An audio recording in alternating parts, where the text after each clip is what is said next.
ਨਾਭਾ ਵਿਖੇ ਪਹੁੰਚੇ ਪੰਜਾਬ ਦੇ ਸਾਬਕਾ ਕੈਬਨਿਟ ਮੰਤਰੀ ਤੇ ਸੀਨੀਅਰ ਅਕਾਲੀ ਆਗੂ ਬਿਕਰਮ ਸਿੰਘ ਮਜੀਠੀਆ ਕੌਂਸਲਰ ਅਤੇ ਸੀਨੀਅਰ ਅਕਾਲੀ ਆਗੂ ਬਬਲੂ ਖੋਰਾ ਦੇ ਘਰ ਪਹੁੰਚੇ।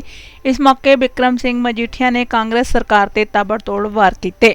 ਬਿਕਰਮ ਸਿੰਘ ਮਜੀਠੀਆ ਨੇ ਕਿਹਾ ਕਿ ਕੈਪਟਨ ਅਮਰਿੰਦਰ ਸਿੰਘ ਨੇ ਗੁਟਕਾ ਸਾਹਿਬ ਦੀ ਸਹੁੰ ਖਾ ਕੇ ਲੋਕਾਂ ਨੂੰ ਲੁਭਾਉਣ ਦੀ ਕੋਸ਼ਿਸ਼ ਕੀਤੀ, ਪਰ ਵਾਅਦਾ ਇੱਕ ਵੀ ਪੂਰਾ ਨਹੀਂ ਕੀਤਾ। ਇਸ ਦੇ ਨਾਲ ਹੀ ਮਜੀਠੀਆ ਨੇ ਇੱਕ ਵਾਰ ਫਿਰ ਪੰਜਾਬ ਦੇ ਕੈਬਨਿਟ ਮੰਤਰੀ ਸਾਧੂ ਸਿੰਘ ਧਰਮਸੋਤ ਤੇ ਤੰਜ ਕੱਸਦਿਆਂ ਕਿਹਾ ਕਿ 8 ਲੱਖ ਬੱਚਿਆਂ ਦਾ ਭਵਿੱਖ ਮਾਰਿਆ ਤੇ ਜੋ ਧਰਮਸੋਤ ਨੇ ਘੁਟਾਲਾ ਕੀਤਾ ਉਸ ਦੀ ਜਾਂਚ ਹੋਣੀ ਚਾਹੀਦੀ ਹੈ। ਇਸ ਦੇ ਨਾਲ ਹੀ ਬਿਕਰਮ ਸਿੰਘ ਮਜੀਠੀਆ ਨੇ ਆਮ ਆਦਮੀ ਪਾਰਟੀ ਤੇ ਨਵਜੋਤ ਸਿੰਘ ਸਿੱਧੂ ਤੇ ਵੀ ਜੰਮ ਕੇ ਵਾਰ ਕੀਤੇ।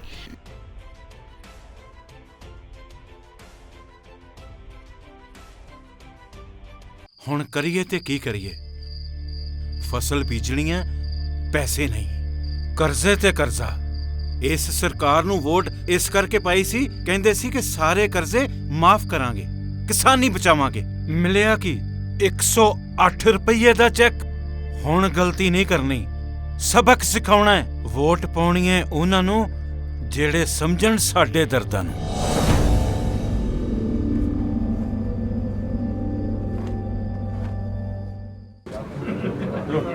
जिन्ना काउंसलर साहिबाना ने, चाहे वो बबलू जी ने, चाहे गोलू जी ने, चाहे होर ने, इन्हां ने हुक्मरान कांग्रेस के खिलाफ बहुत वड्डी लड़ाई लड़ी सी। भावें अगे एक करप्ट कैबिनेट मिनिस्टर सी, फिर भी लोगों के सहयोग सदका जो इन्हां ने चंगे काम कीते सी, इन्हां नूं बहुत वड्डी गिनती च लोगों ने प्यार दे के वड्डी जिम्मेवारी दिती है। इसलिए ये जे सज्जना का लोगों के नुमाइंदियां का सत्कार करना श्रोमणी अकाली दल का फर्ज है। इसलिए अज मैं इन्हां कोल आया। मेरे बड़े लंबे समय नाल यूथ अकाली दल च काम कर रहे हैं, उस करके अज इन्हां कोल मैं सूबे के उपर जी 3 लाख करोड़ का कर्जा आ गया जी।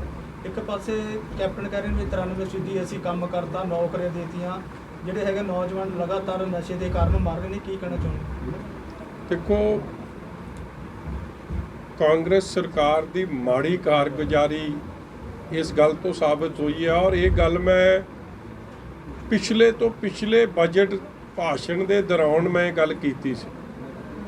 मैं कहा साडे ते इल्जाम लाउंदे सी कि 10 सालों च इन्हां ने लाख करोड़ का करजा चढ़ाता, मगर जिन्ना डिवेलपमेंट का काम, सड़कों का काम, हवाई अड्डियां का काम, सोशल वैलफेयर स्कीमां का काम, बिजली 32-5 रुपए यूनिट नूं मिलदी सी, नवे कनैक्शन, मतलब जिन्ना इंफ्रास्ट्रक्चर ते काम होया, चाहे वह विरासते मार्ग बनया होवे, की कुछ नहीं बनया हो। 10 सालां च साडे सरकार दे समय 1 लाख करोड़ चढ़िया सी। इन्हां दा काम कोई नहीं कीता 5 सालां च, ते करजा 1.5 लाख करोड़ बढ़ाता। और ये गल खजाना मंत्री साहब नूं मैं गल कही सी कि तुसी काम कोई नहीं कीता। वायदा आपदा जिहड़ा, देखो वायदा भी एक हुंदा है कि तुसी चोन मैनीफेस्टो च कर दो। इन्हां ने तरीका भी नवां अपनाया पीके दे कहे ते लोकां नूं लुभाउण वास्ते पहला गुरु का ओट आसरा लिया गुटका साहब का, फिर साहिबे कमाल सरबंस दानी गुरु गोबिंद सिंह जी महाराज की पवित्र धरती साबो की तलवंडी वो चुनी। और उत्थे जिथे वायदे कीते नाल ही एक नवा शोशा छड़ता, जिहड़े फार्म भराए, फार्म भरा के नौकरियां दे घर घर नौकरी दे करजा माफी दे मोबाइल दे पता नहीं किहड़े किहड़े वायदे करते। वायदा एक नहीं पूरा, करजा 3 लाख करोड़। ये माड़ी कारगुजारी है। और उस वेले भी असी कहिंदे सी, तुहानूं शायद इस गल का इलम नहीं होना, टोटल नौकरी पंजाब सरकार च कितनी है? 3.25 लाख या 3.5 लाख है। तो जे घर घर नौकरी देनी है, पंजाब की 3 करोड़ आबादी है, कोई 55 तो 60 लाख घर ने। जदों 1947 तो 2017 तक 3.5 लाख एम्पलॉई होए है सरकार दे।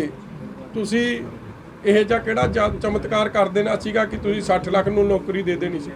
झूठे वायदे कीते गए। और उहदा रिजल्ट अज तुहाडे सामने आ रहा कि लोग कांग्रेस के मंत्रियों का, मुख्य मंत्री का हर जगह ही विरोध हो रहा। ਚਾਹੇ ਉਹ ਮੁਲਾਜ਼ਮ ਕਰ ਰਹੇ ਆ, ਚਾਹੇ ਉਹ ਕਿਸਾਨ ਕਰ ਰਹੇ ਆ, ਚਾਹੇ ਉਹ ਨੌਜਵਾਨ ਕਰ ਰਹੇ ਆ, ਚਾਹੇ ਵਧੇ ਬਿਜਲੀ ਦੇ ਰੇਟ ਆ, ਭਾਵੇਂ ਸੋਸ਼ਲ ਵੈਲਫੇਅਰ ਸਕੀਮ ਹੈ, ਜਾਂ ਸਭ ਤੋਂ ਵੱਡਾ ਘੁਟਾਲਾ ਵੇਖੋ, ਨੌਜਵਾਨ ਪੀੜ੍ਹੀ ਇੱਕ ਸਰਮਾਇਆ ਕਿਸੇ ਕੌਮ ਦਾ, ਔਰ ਐਸਸੀ ਭਾਈਚਾਰਾ, ਦਲਿਤ ਭਾਈਚਾਰਾ ਜਿਹਦੇ ਲਈ ਸਕਾਲਰਸ਼ਿਪ ਸਕੀਮ ਸ਼ੁਰੂ ਕੀਤੀ ਸੀ ਕਿ ਇਹ ਬੱਚੇ ਪੜ੍ਹ ਲਿਖ ਜਾਣ, ਦੇਸ਼ ਦੀ ਡਿਵੈਲਪਮੈਂਟ 'ਚ, ਪੰਜਾਬ ਦੀ ਡਿਵੈਲਪਮੈਂਟ 'ਚ ਵੱਡਾ ਯੋਗਦਾਨ ਪਾਉਣ। 8 ਲੱਖ ਬੱਚਿਆਂ ਦਾ ਭਵਿੱਖ ਮਾਰਿਆ। ਐਸਸੀ ਬੱਚਿਆਂ ਦੀ ਐਨਰੋਲਮੈਂਟ ਕਾਲਜਸ 'ਚ ਖਤਮ ਹੋ ਰਹੀ ਹੈ, ਔਰ ਉਹਦਾ ਇੱਕੋ ਹੀ ਇੱਕ ਕਾਰਨ ਹੈ, ਜੋ ਵੱਡੇ ਪੱਧਰ ਤੇ ਕਰਪਸ਼ਨ ਧਰਮਸੋਤ ਨੇ ਕੀਤੀ ਹੈ, ਔਰ ਜੋ ਮੰਗ ਅਸੀਂ ਲੰਮੇ ਸਮੇਂ ਤੋਂ ਕਰਦੇ ਆ ਰਹੇ ਸੀ। ਸਾਡੇ ਮੈਂਬਰ ਪਾਰਲੀਮੈਂਟਾਂ ਨੇ ਫਿਰ ਦਿੱਲੀ ਚਿੱਠੀ ਲਿਖੀ ਕਿ ਪੰਜਾਬ ਸਰਕਾਰ ਦੀ ਮਨਸ਼ਾ ਸਾਫ਼ ਨਹੀਂ, ਭਾਵੇਂ ਕਿਰਪਾ ਸ਼ੰਕਰ ਸਰੋਜ ਇੱਕ ਚੀਫ ਸੈਕਟਰੀ ਲੈਵਲ ਦੇ ਅਫਸਰ ਸੀ, ਸਰਕਾਰ ਨਹੀਂ ਲਾਇਆ ਸੀ, ਉਹਨਾਂ ਨੇ ਪਰਦਾ ਫਾਸ਼ ਕੀਤਾ ਕਿ ਮੈਂ ਇਹ ਪਾਪ ਹੁੰਦਾ ਵੇਖ ਨਹੀਂ ਸਕਦਾ ਕਿ ਜਿਹੜੇ ਗੋਸਟ ਕਾਲਜਸ ਨੂੰ ਪੈਸੇ ਚਲੇ ਗਏ, ਜਿਨ੍ਹਾਂ ਨੂੰ ਸੀਗਾ ਫਾਈਨੈਂਸ ਡਿਪਾਰਟਮੈਂਟ ਨੇ ਕਿਹਾ ਸੀ ਪੈਸੇ ਜਾਣੇ ਨਹੀਂ ਚਾਹੀਦੇ, ਉਹਨਾਂ ਨੂੰ 16 ਕਰੋੜ ਉੱਤੋਂ ਦੀ ਦੇਤਾ, ਜਿਨ੍ਹਾਂ ਤੋਂ ਰਿਕਵਰੀ ਕਰਾਉਣੀ ਸੀ ਉਹਨਾਂ ਨੂੰ ਪੈਸੇ ਦੇ ਦਿੱਤੇ। ਔਰ ਇਹ ਸਿਰਫ ਹੋਇਆ ਇੱਕ ਡਿਪਟੀ ਡਾਇਰੈਕਟਰ ਗਿੱਲ ਜਿਹਨੂੰ ਇਹ ਪਾਵਰਾਂ ਦਿੱਤੀਆਂ ਗਈਆਂ ਚੀਫ ਸੈਕਟਰੀ ਲੈਵਲ ਤੋਂ, ਸੈਕਟਰੀ ਲੈਵਲ ਤੋਂ ਖੋ ਕੇ, ਸਿਰਫ ਇਸ ਲਈ ਕਿ ਕਰਪਸ਼ਨ ਹੋਵੇ। ਹਜ਼ਾਰਾਂ ਕਰੋੜ ਰੁਪਈਆ, ਕੋਈ 2.5 ਕਰੋੜ ਅੱਜ ਵੀ 2017 ਤੋਂ ਲੈ ਕੇ ਹੁਣ ਤੱਕ ਦਾ ਐਸਸੀ ਸਕਾਲਰਸ਼ਿਪ ਦਾ ਗਿਆ ਨਹੀਂ ਹੈ। ਬੱਚਿਆਂ ਨੂੰ ਐਡਮਿਸ਼ਨ ਨਹੀਂ ਮਿਲ ਰਹੀ, ਡਿਗਰੀ ਨਹੀਂ ਮਿਲ ਰਹੀ, ਸਰਟੀਫਿਕੇਟ ਨਹੀਂ ਮਿਲ ਰਹੇ ਪਾਸਿੰਗ ਆਊਟ, ਔਰ ਇਸ ਗੱਲ ਤੇ ਪਰਦਾ ਪਾਇਆ ਜਾ ਰਿਹਾ ਸੀ। ਮਗਰ ਅੱਜ CBI ਦੀ ਇਨਕੁਆਇਰੀ ਸ਼ੁਰੂ ਹੋਈ ਆ।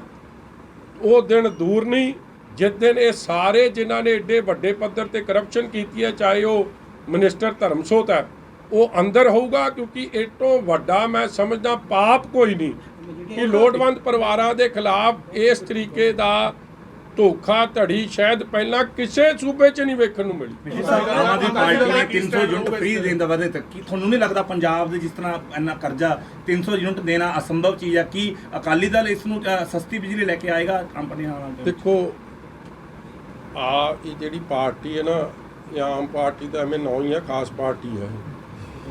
ਇਹ ਇਹਨਾਂ ਦਾ ਕਿਸੇ ਗੱਲ ਦਾ ਭਰੋਸਾ 4.5 ਸਾਲ ਬਾਅਦ ਤਾਂ ਪਹਿਲਾਂ ਤਾਂ ਕੇਜਰੀਵਾਲ ਸਾਹਿਬ ਨੇ ਦਰਸ਼ਨ ਹੀ ਦੇ ਦਿੱਤੇ, ਉਹਨਾਂ ਦਾ ਬਹੁਤ ਬਹੁਤ ਧੰਨਵਾਦ। 4.5 ਸਾਲ ਤਾਂ ਉਹ ਲੱਭੇ ਨਹੀਂ।